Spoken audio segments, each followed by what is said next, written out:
아멘, 아멘. 오늘 나누고 싶은 말씀은 우리를 부르심 열 번째 교회에 대해서 열 번째 시간 교회에 대해서 계속 알아보고 있는데 저에게 개인적으로 굉장히 교회를 시작할 수밖에 없었던 어떤 이유라고 할 수 있을 것 같아요. 예전에 한번 제가 상품백화점 무너진 거랑 이런 관련된 이야기하면서 하나님 주신 마음들을 나눈 적이 있는데 오늘 말씀은 좀 그와 비슷하게 왜 굳이 오늘 이렇게 교회를 시작해야 하는지에 대한 아버지의 마음을 좀 전달하고 싶습니다. 저는 아시는 대로 한인교회에서도 사역을 해봤고요. 타 민족 교회에서도 다민족 교회를 꿈꾸면서 사역을 해본 경험이 있습니다.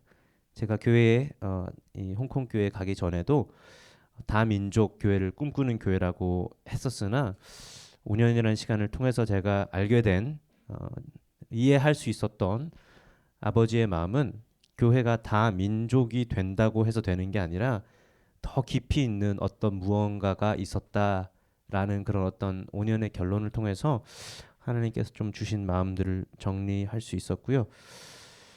그래서 굉장히 좀 마음이 뭐랄까요? 오랜 시간 동안 한 뭐 그렇게 그러니까 옛날 일은 아니고 최근에 한 뭐 3년 이런 저희 딸 수술하고 이후에 시간 통해서 교회에 대해서 다시 한번 묵상하면서 좀 주신 새로운 마음들을 좀 나누고 싶습니다. 저희가 미국 또는 캐나다 이렇게 생각하면 뭐 다민족 교회들이 요즘 참 많아지고 있고요. 이게 이제는 더 이상 뭐 이상적이다, 바램이다, 뭐 꿈이다라는 말은 이제는 하진 않아요. 사실은 왜냐하면 이미 되게 많이 구체화되었고요. 사회 경제적 지위적인 다양성을 보여주는 다양한 모양의 교회들이 이제는 명확하게 뚜렷하게 드러나서 퍼센티지로 어느 지역에 몇 개의 교회가 다민족 교회라고 칭할 수 있는지까지도 논할 수 있는 시대가 왔어요. 왜냐하면 이미 20년, 30년 전부터 이 지역에 있는 백인 교회들은 다양한 민족을 환영할 수 있는 교회가 되기 위해서 밑바탕을 그렸고요. 준비를 했어요. 30년이 지나면서 지금 캐나다 같은 경우는 특히 그때 30년 전이라고 치면 젊었던 그 담임 목회자 한 40대 전이었던 담임 목회자가 이제 은퇴를 지금 대거로 지금 캐나다 굵직굵직한 교회들은 은퇴를 대거로 하고 있거든요. 은퇴하는 중에 새로 온 담임 목사님들은 대부분 유색 인종이라는 특이한 점과 30대 중반의 목회자들이 지금 이런 뭐 한 3천 명 이상의 교회들 자리에 들어가는 경우들이 좀 있습니다. 그 중에 한인 목사님들도 한 두 분 정도 제가 알고 있고요. 2세 목사님들. 근데 이 재밌는 현상은 새로운 담임 목사님, 젊은 목사님을 찾으면서 이 당회원들이 생각하는 모양은 다민족, 다양성, 타문화 사역의 경험이 가장 중요한 자질로 보았다라는 겁니다. 이만큼 사회가 많이 바뀐 거죠. 특히 밴쿠버는 유색 인종이 집 주인이고 베이스먼트에 사는 사람이 백인인 경우가 되게 많아졌어요. 여러분 공감 가죠? 예. 중국 분들 주인 되게 많잖아요. 새 들어 사는 백인들이 되게 많아졌고요. 뭐 아시는 대로 뭐 이제는 뭐 시장이 중국 사람이어도 시장이 인도 사람이어도 뭐 전혀 상관없는 혹시 아시는지 모르겠는데 캐나다 캐비넷 우리 정부에 일하신 캐비넷 중에 시크 종교를 가진 사람이 인도에 있는 그 political 리더들의 시크 종교를 가진 사람들보다 캐나다에 더 많아요. 예, 그만큼 인도 시크 종교를 믿는 어, 이제 뭡니까 political 리더들이 많은 거죠 캐나다에. 근데 제가 지금 명확하게 여러분들하고 말씀 나누고 싶은 것은 이렇게 전 세계가 작아지고 이민과 여행이 이렇게 막 활발하게 일어나는 건 역사적으로 처음이에요, 사실은. 그렇죠? 인터넷이 발달되고 지금 우리가 지금 살아가고 있는 시대는 진행형이고 과거에 없었던 것들을 경험하는 시즌입니다. 근데 제가 다시 한 번 더 말씀드리지만 저는 사실 다민족 교회를 만드는 게 중요하다가 아니라 다양성이 추구되어지는 함께함이 받아들여지는 공동체를 말하고 있는 것이에요. 사실 다민족 교회를 이야기하는 많은 신학과 교회론과 그 끝은 바로 방금 말씀드린 다양성을 추구하고 하나됨을 추구하는 교회를 이야기하고 있기 때문에 한 몸됨 신약에서 우리가 볼 수 있는 한 몸됨 되는 것은 의도적으로 불편한 것이다. 불편함이 따라야 한다. sacrifice, 희생이 따르는 sacrificial church, 희생이 따르는 교회, 그 예수 그리스도께서 birthing 하신 교회는 사실 그런 교회였다. 이게 다민족 교회를 논하는 많은 책들의 결론이 그거예요.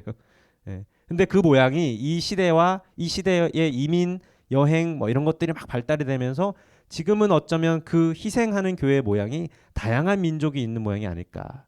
물론 우리가 계시록에 있는 말씀을 빗대어 말할 수 있겠죠.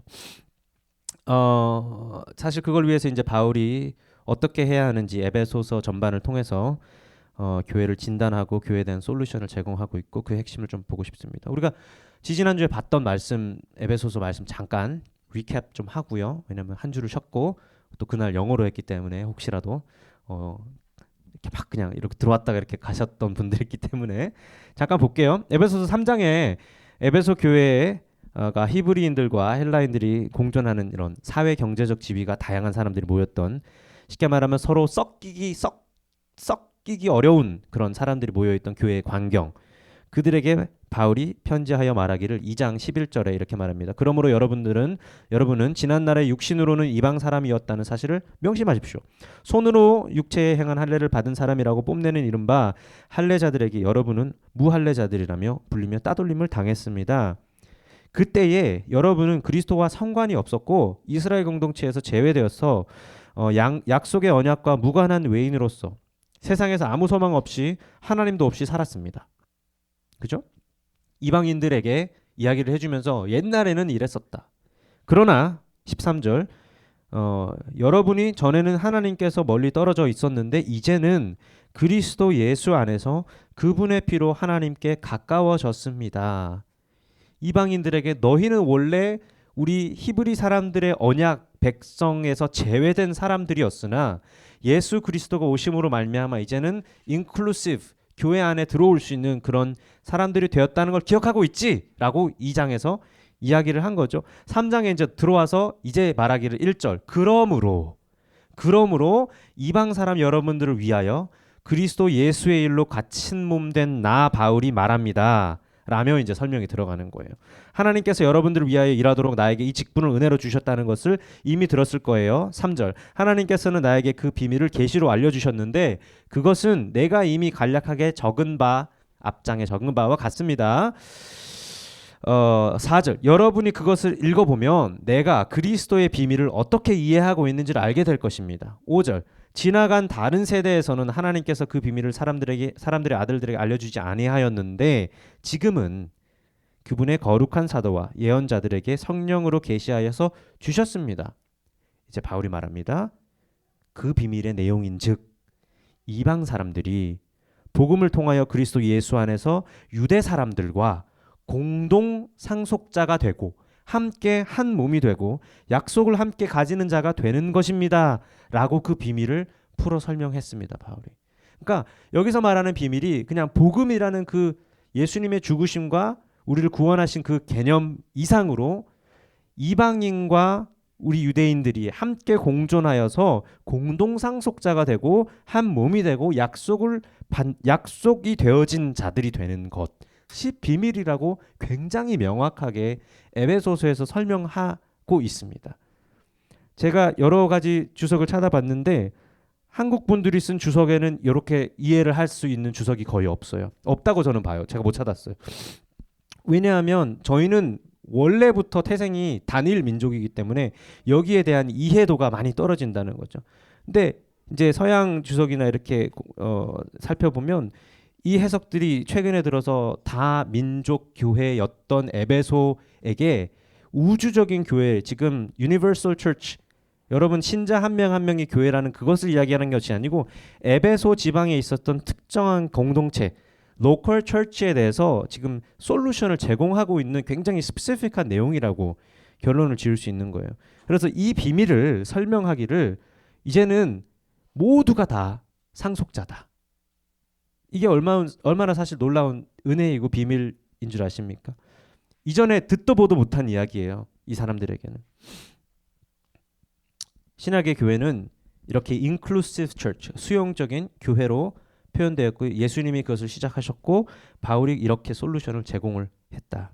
서로 다름에도 불구하고 하나님의 사람이 하나가 되는 것은 사실 구약에서도 많이 나왔고요. 신약 여러 군데에서 표현됐지만 바울이 특별히 본인의 서신을 통해서 가장 교회론적이고 종말론적이게 비전을 또렷하게 제공한 곳이 오늘 에베소서 말씀입니다.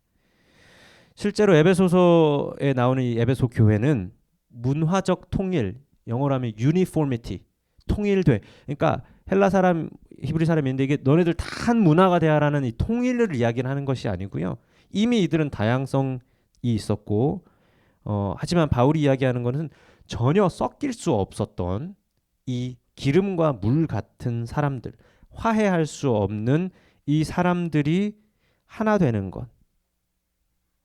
이것을 연합, 함께함, 하나됨. 불가능이 가능케 되는 일. 이 일이 어떻게 가능했을까요?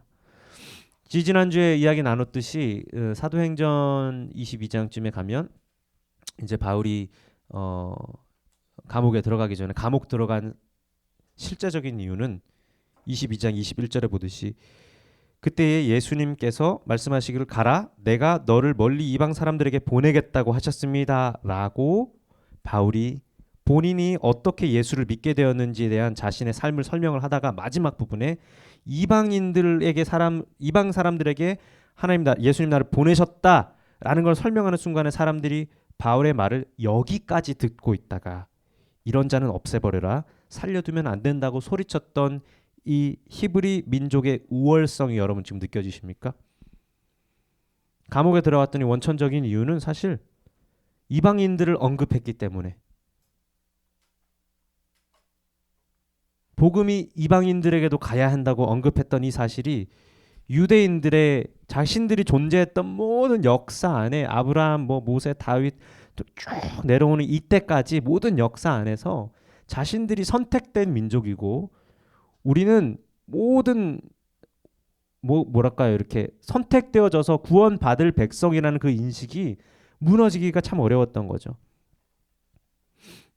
그런데 이 역사가 그렇게 말하고 정치와 사회와 모든 것들이 다 그렇게 말을 하고 있는데 이 바울 듣보잡이 와가지고 쉽게 말하면 듣보잡까지는 아니지만 그런 이야기를 했을 때 얼마나 화가 났겠습니까? 우리가 선택받은 백성인데 저 이방인들도 우리와 함께 구원을 받는다고 도무지 이해가 안 되는 상황인 거죠. 이처럼 히브리인들은 다른 성분과도 섞이기 어려웠던 기름 또는 기름 같은 존재, 특별히 신학적으로 그렇습니다. 자, 저희들은 이제 한국 사람들이죠. 교회를 개척하면서 도전받고 우리가 직면하게 될 우리의 문제는 우리가 생각보다 다른 사람들과 참 섞이기 어려운 사람들이다라는 것을 알게 될 거예요. 캐나다 땅에 이방인들로 우리는 왔습니다. 그런데 이 모든 이민자들은 이렇게 이방 땅에 이방인으로 왔기 때문에 자신의 역사와 문화와 언어와 뿌리 이런 것들을 지키는 거 굉장히 중요하고요. 유대인들도 마찬가지였어요. 제가 조금 더 설명을 갈게요. 우리 한국에서 인구 조사를 했는데 한국인의 한 절반 정도는 종교를 가지고 있다고 해요. 물론 최근에 들어서 이제 그 비율이 굉장히 많이 떨어졌죠. 신에 대한 존재를 대부분 믿는 민족. 유독 우리나라 사람들은 신종 중독 중에 종교 중독에 많이 빠져 있습니다. 종교 중독 들어보신 분 계세요? 종교 중독 잘 모르세요? 종교 중독 사전적 의미는 술이나 마약 따위를 지나치게 복용한 결과 그것 없이는 견디지 못하는 병적 상태. 근데 이 중독이란 단어 앞에 종교를 붙이면 뜻이 조금 바뀌는데 어떤 사상이나 사물에 젖어 정상적으로 사물을 판단할 수 없는 상태입니다. 종교 중독을 흔히 우리가 지금까지는 이단이나 사이비 종교에 빠졌을 경우를 이렇게 좀 이야기했는데 단적인 예고요. 실제적으로 종교 중독은 종교적 행위 자체의 통제력을 완전히 상실할 정도로 잃어버린 그런 집착하는 현상이 있으면 종교 중독일 수 있다.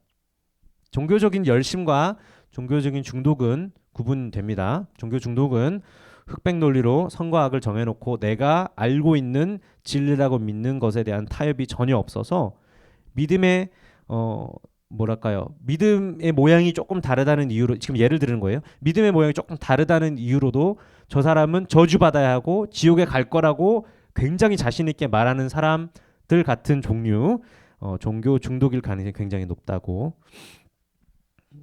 목회자나 교회 자체를 숭배하는 모습, 세습도 뭐 비슷하고요. 뭐 그것을 따르고 그것이 정말 중요하다고 지키고자 하는 성도들이 폭력성으로 드러나는 경우들, 이런 것들이 동반될 때 종교 중독이 아주 심각할 수 있다는 가능성을 보고 있습니다. 이런 것들을 좀 악용해가지고 진리가 아닌 것들을 가지고 진리인 것처럼 포장해서 무리한 헌금을 강요한다든지 무리한 봉사, 무리한 복종, 헌신들을 강조하는 것들도 많이 봤습니다. 종교 중독자인 목회자들도 굉장히 많고요. 종교 중독자인 성도들이 참 많습니다. 종교적인 열심은 종교 행위를 통해 얻었던 어떤 깨달음이나 뭐 이런 경험들이 이제 내 현실에서 적용되고 변화시키도록 노력하면 사실 문제가 없는 거. 종교의 열심은 중요하고 좋은 것이에요. 근데 제가 만나본 여러 민족 중에 여러 그리스도인들 중에 한국 사람들은 종교적 열심이 굉장히 대단합니다. 비교할 수 없을 정도로 대단해요. 중독까지는 아닐 수도 있는데 열심이라는 것은 다른 민족들과 굉장히 차이가 많이 나요. 옛날에 한국 분들이 이민 가면 제일 잘하는 게 뭔 줄 아세요? 들어본 적 있어요? 이런 농담? 어르신들이 처음에 저희 이민 왔을 때 그런 이야기 하던데, 한국 분들이 이민 가면 제일 잘하는 게 있대요. 교회 개척하는 거래요. 교회를 개척하는데 막 교회 처음 온 사람이 같이 교회를 개척하고 그랬대요. 그때는 그만큼 종교에 대한 열심이 대단했고요. 사실 뭐 어디 사막에 한국 사람들 던져놔도 교회 개척 아주 잘할 것 같아요. 종교 중독의 위험성은 이 종교라는 어떤 가상 현실 같은 이런 존재, 이런 데 안에서만 존재할 때 굉장히 위험하게 일어납니다. 예를 들어 신앙 공동체 안에서 어떤 깨달음을 얻었는데 이게 현실에 적용이 없이 심지어 교회 안에서도 가르치기를 교회 여기 안에만 있으면 돼라고 가르치기 시작할 때 심지어 뭐 교인들이 변화되는 것도 기대하지 않는 경우도 굉장히 많아요. 근데 교회 안에 사람들의 발을 묶어두는 것을 하기 시작하면 종교 중독자로 만드는 가장 쉬운 방법이라고 볼 수 있습니다. 자, 오늘 이 이야기를 사실 왜 하냐면요, 우리도 모르는 사이에 우리 안에 내재되었던 어떤 민족성 때문이든 또는 우리가 경험했던 어떤 신앙의 모양, 교회의 어떤 백그라운드, 이런 것들 때문이든 나도 모르는 사이에 신앙인으로서 배타적인 신앙을 살았을 것이다, 그렇지 않았을까 점검하는 거예요. 배타적이라는 것은 exclusive. 오늘 히브리인들이 바울이 했던 말에 반응하듯이 exclusive faith를 가진 것처럼 살진 않았나. 예수님이 이 땅에 섬기러 오셨고 우리에게도 섬기라고 하셨어요. 계급 사회 속에 예수님이 사실 오셔가지고 제자들의 발을 씻기며 타인을 섬기라고 말씀하신 것은 그냥 교회 안에 있는 교인들만 섬기라는 말이 아니었습니다. 사회적 어떤 정치적 영역에서 눈을 돌려서 도움이 필요한 이들을 돌보아라. 그렇죠? 사실 가장 돌봄이 필요한 사람들은 잘 생각해 보면요, 정말 많아요. 정말 많아요. 우리 캐나다 사회에서 보시면 당장만 해도 지금 캐나다가 문을 열어서 아프간에서 난민들이 막 쏟아지게 이제 들어올 거예요. 몇 년 전에는 시리아에서 많이 들어왔죠. 우리가 지금 예배하는 장소도 여러분 아시는 대로 난민 센터예요. 여기만 오셔도 어제 비행기 타고 온 사람을 만날 수 있는 거예요. 되게 그런 곳이 우리 이웃에게 많이 있습니다. 크리스마스가 됐는데 사실상 별로 먹을 게 없어서 많은 사람들이 여기에 그로서리 같은 걸 드롭오프 해주면 난민들에게 이제 음식 제공하는 경우에 그런 봉사들도 여기 센터에서 많이 하거든요. 저희 예전 교회에서 한번 그런 걸 해본 적이 있는데, 이 난민분들 특히 이제 중동 지역에서 오신 분들은 생각보다 웰커밍해요. 그러니까 그로서리를 들고 가면 10명을 찾아가면 거의 9명은 자기 집에 들어오라고 해요. 처음 만났는데 들어와서 대화하게 하고 누군지 알고 싶어하고 관계하고 싶어하고 굉장히 웰커밍합니다. 지금 가장 기독교 숫자가 급증하는 곳이 이제 급증하는 그 무리가 중동 사람들인 거 여러분 다 알고 계시죠. 어, 이 사회에 어쩌면 이 자본주의라고 부른 사회에 가장 섬김이 필요한 곳은 돈이 없거나 권력이 없는 인권이 보장되지 않는 사람들입니다. 누가 이런 말 하더라고요. 예수 믿으면 세상 친구들 다 끊어야 된다고. 이런 말 저도 어릴 때 좀 들어봤는데 왜죠? 왜 그렇죠? 나와 견해가 다르다고, 나와 종교가 다르다고, 믿는 것이 다르면 왜 만나면 안 됩니까? 나의 신앙과 어떤 신학적 체계가 다르면 만나면 안 됩니까? 이런 것들을 자유롭게 대화할 수 있는 주변인이 여러분 주위에 있습니까? 저희가 배워왔던 가르침과 민족성 안에 뿌리 깊이 자리 잡은 것은 굉장히 신앙도 배타적이다. 배타적이라는 남을 배척하고 어떤 남을 배척하는 경향이 있고 타인의 어떤 개입을 허락하지 않는 게 배타적인 거예요. 그러니까 유독 이게 우리나라 사람들 안에 있다라는 게 제가 발견한 건데 생각을 해보면 수천 년 동안 중국과 일본 사이에서 우리나라를 지키기 위해 이 땅을 지키기 위해 대대손손 내려왔던 어떤 배타적인 exclusive ethnicity죠. 배타적인 민족성. 우리 세종대왕님께서는 아무도 카피할 수 없는 한글을 만드셨고요. 한국 교회의 열심을 따라올 전 세계 어디 교회도 없어요. 전혀 없어요. 이번 주에 기네스 월드 레코드에 올라가셨던 우리 세계에서 가장 큰 교회 설립하셨던 조영기 목사님 돌아가셨죠. 열심 굉장히 특이한 우리 민족입니다. 세계적으로 칭찬받고 우러러 볼 수 있지만 저희만 알 수 있고 깨달을 수 있는 거는 배타적이다. 저를 포함해서 저와 여러분들에게 좀 도전하고 싶은 것은 하나님의 감동으로 쓰여진 이 말씀 중에 특별히 바울 서신 중에 교회의 통일성, 교회의 하나됨을 설명하기 위해 굉장히 실제적으로 권면하는 몇 가지가 있습니다. 그걸 먼저 볼게요. 오늘 본문의 1절 보시면요. 그러므로 주님 안에서 갇힌 몸 된 내가 여러분에게 권합니다. 똑같이 이전 장에서 나온 거 갇힌 몸이라는 표현을 쓰죠. 여러분은 부르심을 받았으니 그 부르심에 합당하게 살아가십시오. 무슨 부르심을 받았습니까? 바울이 앞장에서부터 계속해서 우주적인 유니버설 처치를 우주적인 교회를 이야기하는 것이 아니라 저와 여러분들이 함께 모여 있는 로컬 처치를 대상으로 에베소 교회를 대상으로 특정 지역에 실존하고 있는 사람들에게 말하기를 여기서 갑자기 지금 다른 이야기를 하는 게 아니라 이어지는 이야기예요. 에베소 교회 들으십시오. 여러분들은 부르심을 받았습니다. 무슨 부르심? 무엇을 위해? 이방인들과 한 몸을 이루고 공존하는 공동체를 위해 이 말이죠. 이전에는 무할례자였고 약속의 언약 안에 들어올 수 없는 백성이었으나 이제는 우리가 함께 있다. 그리스도로 말미암아. 이 부르심을 받은 여러분들 하며 말씀을 이제 들어가는 거예요. 2절 겸손함과 온유함으로 깍듯이 대하십시오.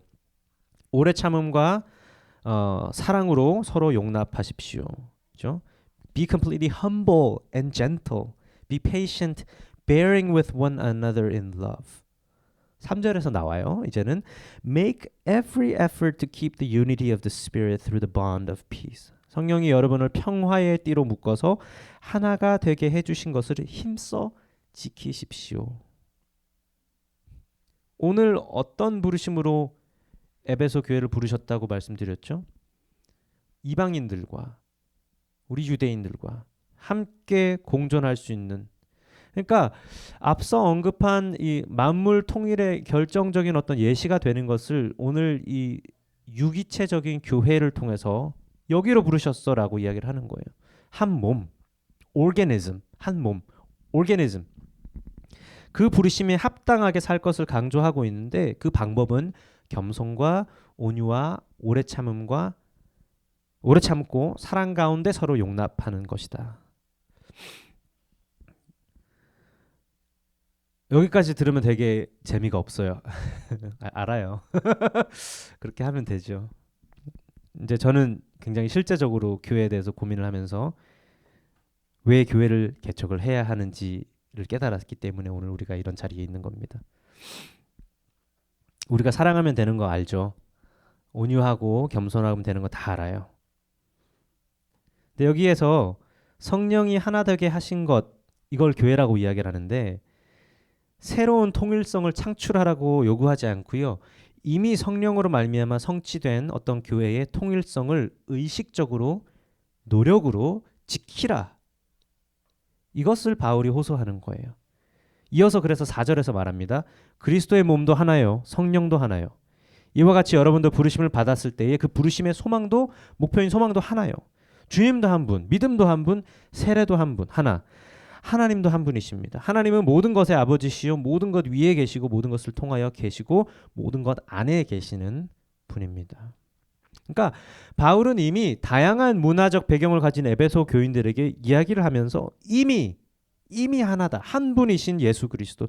이미 성취된 하나다. 하나됨이 이미 있다. 성령께서 그 띠를 묶으셨다. 그러니 이것을 힘써 지키라. 자, 여기까지도 괜찮아요. 그쵸? 이미 한 몸이라고 여기고 우리가 사랑하면 되겠네요. 라고밖에 결론이 나지 않습니다. 저도 수없이 이런 메시지 들어봤어요. 연합은요. 모이기 쉬운 사람들끼리 모이는 것을 연합이라고 하기는 굉장히 어려워요. 사실은. 저는 사실 그게 연합인 줄 알고 되게 많이 노력했어요. 교회들끼리 연합해야 된다면서 막 그리스도인들끼리 밴쿠버 땅에 모여서 연합해야 한다면서. 근데 사실 생각해보면 기독교인들끼리 모여서 뭐 하는 거 되게 쉬운 거예요.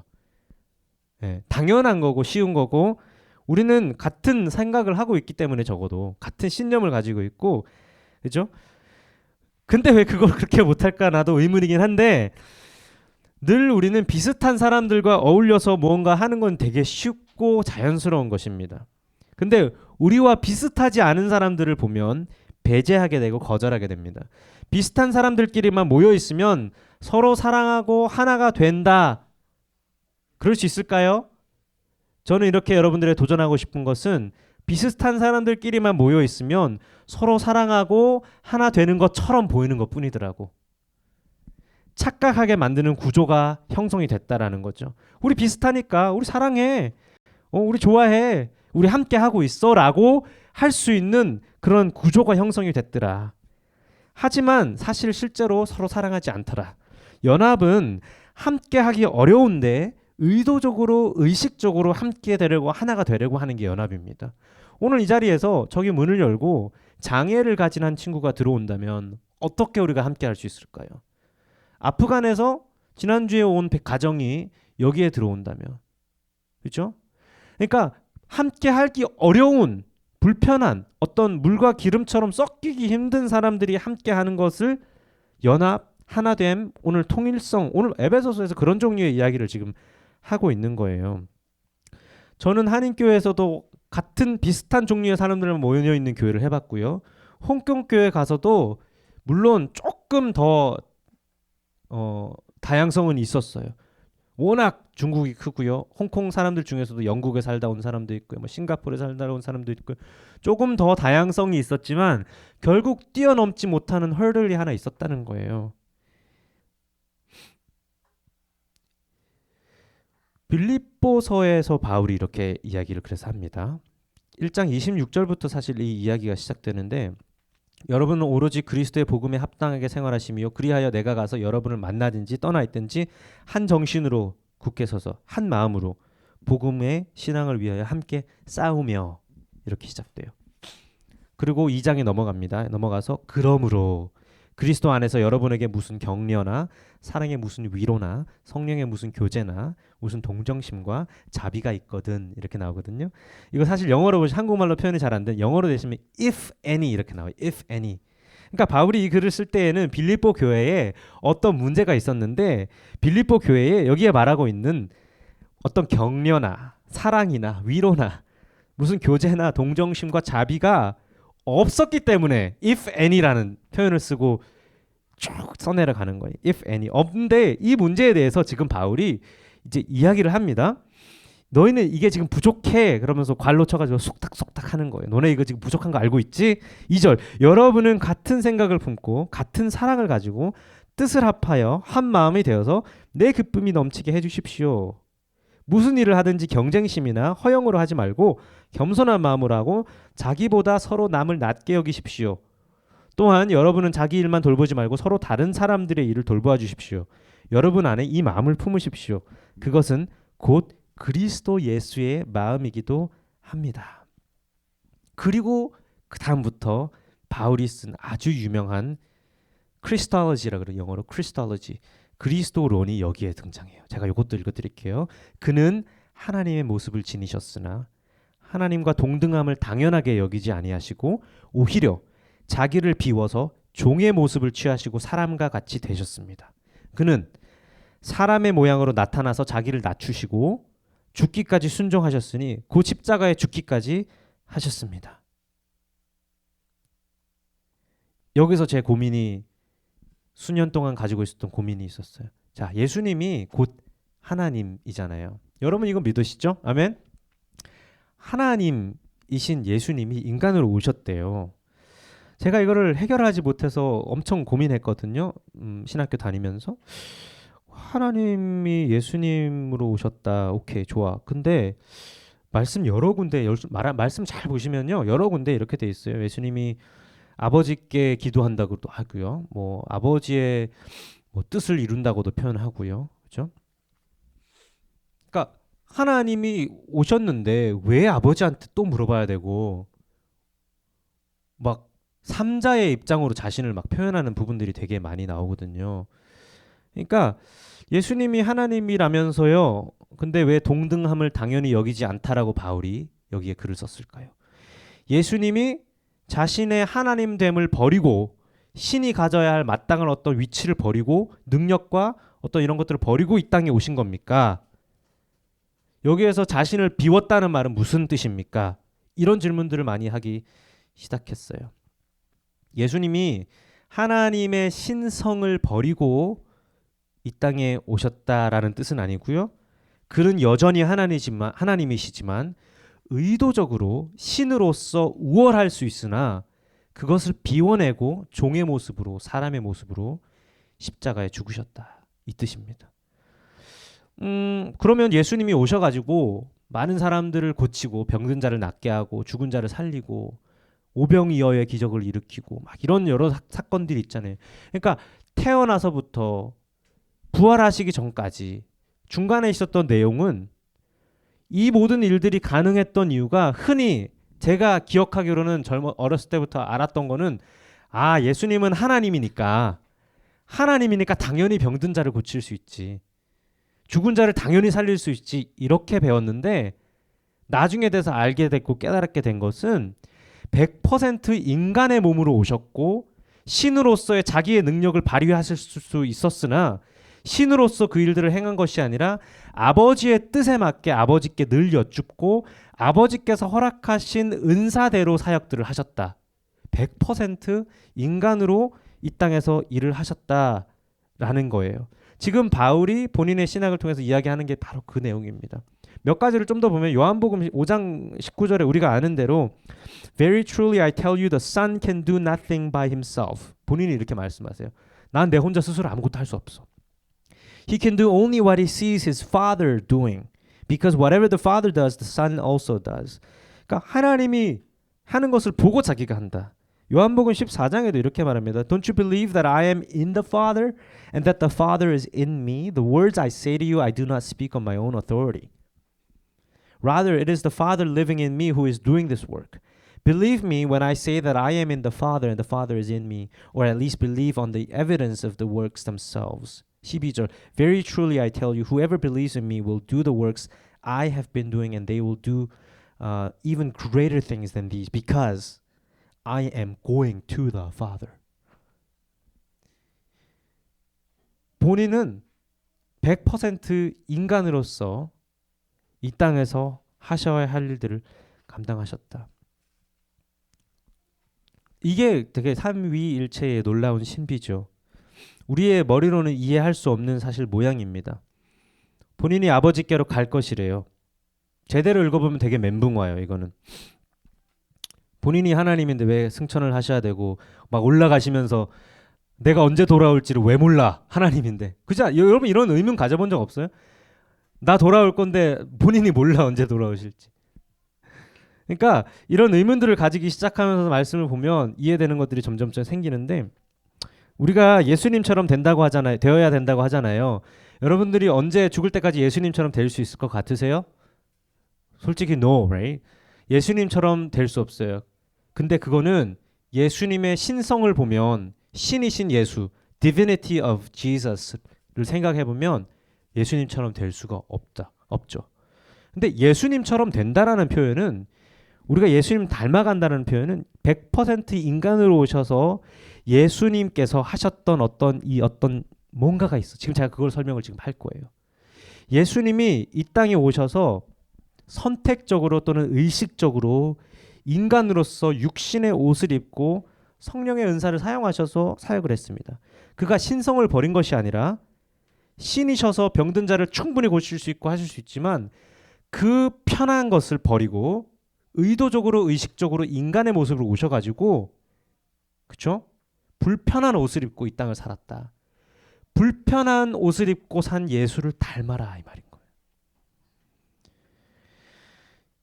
우리가 예수님의 신성을 담는 건 불가능합니다. 하지만 인간으로 오신 예수님 자신을 비워내고 불편하게 사셨던 의지적으로 하나님과 동일한 위격인데 이 땅에 오셔서 아버지의 음성에 귀를 기울이고 다른 옷을 입고 솔직히 생각해 보세요. 얼마나 불편했을까요? 공감 좀 해보세요.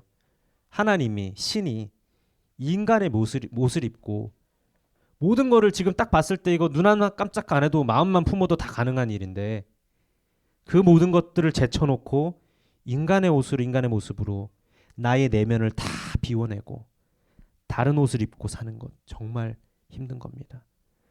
별것 아닌 것 같지만 제가 5년 동안 홍콩 교회에서 다른 옷을 입고 사는 거 생각보다 어려웠어요.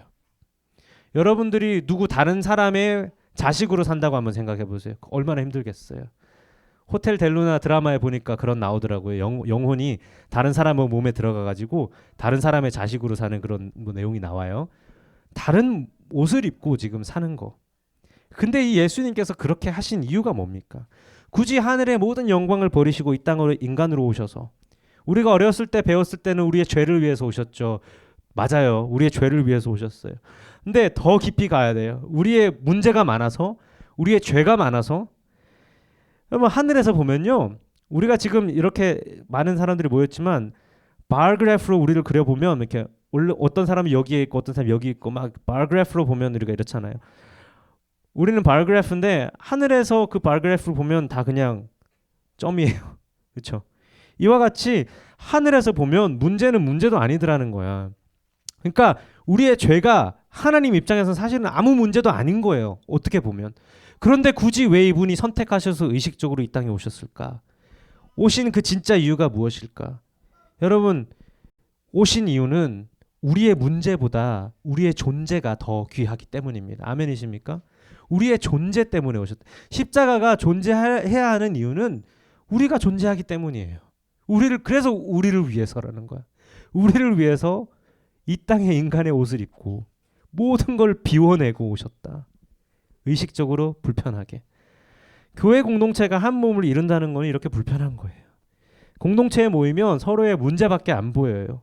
문제보다 그런데 더 귀한 존재가 있다는 것이 깨달아지기 바랍니다.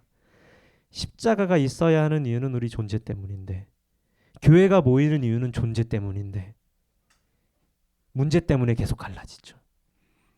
예수님처럼 서로 사랑한다는 것, 십자가를 함께 진다는 것은 문제보다 존재를 더 귀히 여기는 행위예요. 그래서 3절 오늘 본문에 성령이 여러분들을 평화의 띠로 묶어서 하나가 되게 이미 해주셨다. 그러니 이것을 힘써 지키십시오. 이미 성령으로 말미암아 성취된 교회의 통일성을 의식적으로 노력해서 지켜나가십시오. 비슷한 사람끼리 모이면 사랑하고 하나 되지 않아도 사랑하고 하나 된 줄 알고 착각하고 사는 구조가 되기 때문에 서로 다른 사람들이 모인다면 의도적으로 사랑하지 않으면 공동체가 불가능합니다. 그리고 그 솔루션을 바울이 제공했어요. 한 성령, 한 소망, 한 주, 한 믿음, 한 세례, 한 하나님. 이 한 분이 만유의 주제이신데 하늘과 땅을 한 몸으로 세 사람으로 통일시키시는 이 의지의 결정적 표현으로 예수님께서 그리고 바울이 설명하기를 지상교회, 로컬 처치, 이 땅의 공동체를 만드셨고 허락하셨습니다. 로컬 처치가 정말 하나님의 뜻에 의지해서 하나님 나라를 이 땅 가운데 실현해내려면 의도적으로 불편해져야 한다. 불편한 교회가 솔루션이다. 수천 년을 우리가 단일 민족으로 배타적으로 살아온 한 민족이 내 것만을 고집하고 살아온 저와 여러분 우리 내면에 있는 깊은 뿌리가 하루아침에 바뀌지 않아요. 그렇지만 오직 그리스도가 머리이신 교회 안에 하나님이 수용적인 inclusive 수용적인 교회의 DNA를 이미 만드셨다. 생성하셨다. 성령으로 말미암아 평화의 띠를 묻게 하셨다.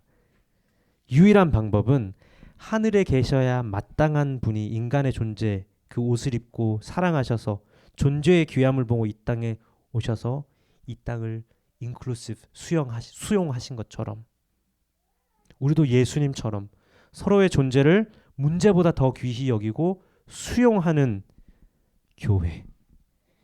이것을 지상교회에서 지켜라. 제가 교회를 개척하게 된 ultimate reason은 다민족 교회 좋죠. 너무 멋있어요. 사실은 이상적이고 막 너무 멋있어요. 근데 다민족 교회를 가기 위해서는 방금 이야기한 다양성이 공존할 수 있는 교회, 제가 있었던 타 민족의 한 정체성을 가진 그 교회에서 이것이 일어나기가 어렵더라. 근데 또 우리가 또 같은 민족들끼리 모였네. 이제 해결해야죠. 다민족으로 가려면 우리 안에 다양성이 공존할 수 있는 배타적인 모양에서 그렇죠, 바뀌어야 되는 거예요. 문제보다 존재를 귀히 여길 줄 알아야 되는 거예요. 사실 이게 교회의 아주 핵심적인 DNA입니다. 여러분, 우리는 교회를 하고 싶은 거예요. 그런데 교회를 하다 보면 저는 믿는 게 이런 교회를 하다 보면 당연히 다민족 교회가 될 수밖에 없어요. DNA가 그런데 바울이 프리스크라이브한 교회의 DNA가 이미 그렇기 때문에 점차적으로 우리는 그 마지막 때가 다가올수록 점차적으로 이런 교회들이 많아져야 하고 이럴 수밖에 없는 구조로 하나님께서 왜 굳이 이 시대의 2021년에 수많은 이민자들을 이 지구상에 흩으시고 여러 군데로 흩으시면서 모이게 하실까요? 어떤 영혼 특정 지역에 이런 카이로스의 이런 어떤 흐름 안에서 우리가 교회론을 좀 바라보고 이 교회의 DNA를 가진다면 우리가 걱정하지 않아도 주님이 그곳으로 향하게 엑셀러레이트 하실 거다. 여러분 믿으십니까? 오늘 이 말씀 통해서 예수님이 수용하신 이 땅 그리고 우리의 존재처럼 저와 여러분들도 서로를 수용하고 받아들이고 자신의 옷을 버리고 벗고 내려와서 문제보다 존재가 더 귀한 서로를 발견하는 우리 교회 되었으면 좋겠습니다. 아멘.